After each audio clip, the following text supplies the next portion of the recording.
யானைக்குட்டி என்பது சரியா தவறா? சிங்கத்தின் இளமை பெயர் என்ன? இது போன்ற கேள்விகளுக்கு மரபு பிழையின்றி பதிலளிக்க இந்த காணொளி உங்களுக்கு உதவும். இன்றைய காணொளியில் இளமை பெயர்கள் குறித்த முழுமையான விளக்கத்தையும் 10 முக்கிய பயிற்சி வினாக்களுக்கான தீர்வுகளையும், நீங்கள் தவிர்க்க வேண்டிய பொதுவான தவறுகளையும், தேர்வில் வெற்றி பெறுவதற்கான எளிய குறிப்புகளையும் விரிவாக பார்க்கப் போகிறோம். வாருங்கள், பாடத்திற்குள் செல்லலாம். முதலில் மரபு என்றால் என்னவென்று பார்ப்போம். நம் முன்னோர்கள் ஒரு சொல்லையோ பொருளையோ எப்படி அழைத்தார்களோ அப்படியே நாமும் பின்பற்றி வழங்குவதுதான் மரபு.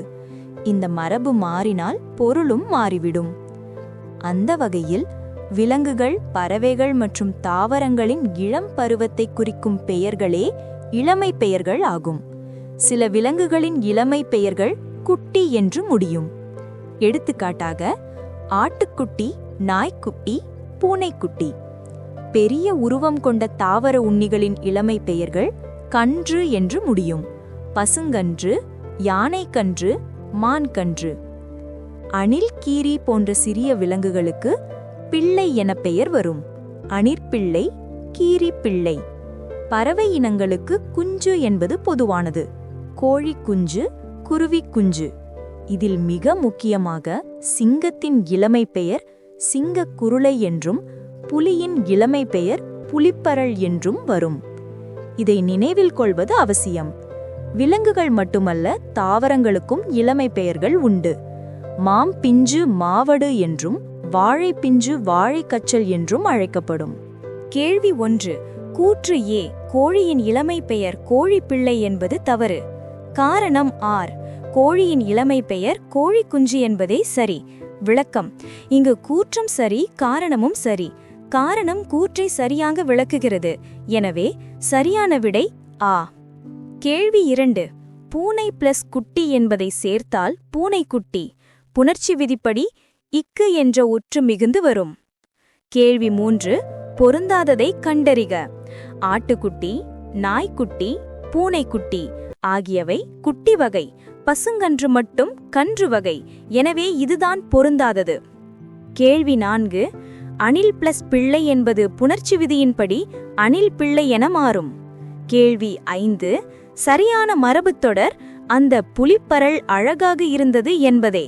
கேள்வி 6. புலிக்குருளை என்பது தவறு. குருளை சிங்கத்திற்கே உரியது. புலிக்கு பரல் என்பதே சரி. கேள்வி 7. கீரி பிள்ளை என்பதை பிரித்தால் கீரி பிளஸ் பிள்ளை என கிடைக்கும். கேள்வி 8. அகர வரிசைப்படி உயிரெழுத்துக்கள் முதலில் வரும். எனவே ஆடு, ஈ, ஓநாய், யானை என்பதே சரியான வரிசை. கேள்வி 9. யானை, எருமை, மான், பசு இவை அனைத்துமே கன்று என்ற இளமை பெயரை கொண்டவை. கேள்வி 10. மரபு பிழைகளை நீக்கி எழுதுவது மொழித்திறனை வளர்க்கும். மரபு சொற்களை சரியாக பயன்படுத்துவது மொழியின் செம்மைக்கு உதவும். எனவே கூற்று, காரணம் இரண்டும் சரி. காரணம் கூற்றை விளக்குகிறது. தேர்வில் வெற்றி பெற இந்த பொதுவான தவறுகளை தவிர்ப்பது அவசியம்.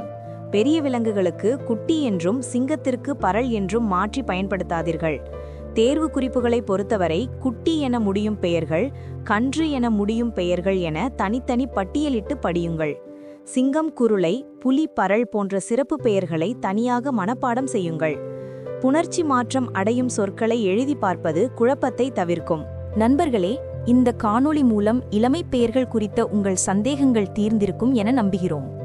இதுபோன்ற தினசரி பயிற்சி கேள்விகளை பெற எங்களது டுமினி AITNPSC மாஸ்டர் டெலிகிராம் சேனலில் இணையுங்கள். லிங்க் டிஸ்கிரிப்ஷன்ல இருக்கு.